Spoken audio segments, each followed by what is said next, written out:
About a week ago, I sold my dream camera, which is a Red Dragon 6K. And about a day ago, I bought its replacement, which was the Fuji X-H2S. It's been about 24 hours since I got this camera. Aside from actually just genuinely liking it as a device, it's very interesting to me because it's not perfect. And a lot of people might not even describe it as good. The last camera that I had was actually a Red Dragon 6K.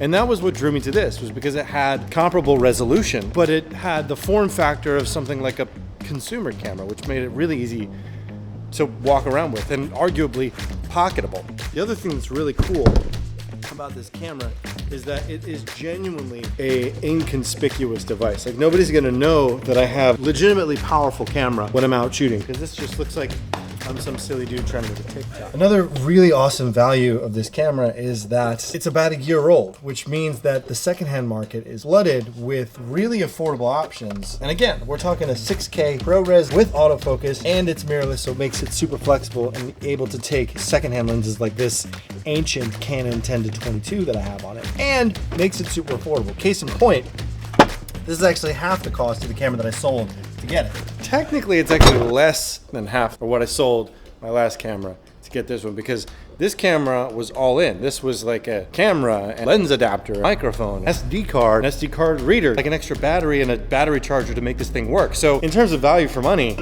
it's one of the best on the market right now. This camera is an entirely overperforming device with a stupidly low barrier to entry. So the shelf life of this thing being in your kit is like the largest out of any camera you could possibly get.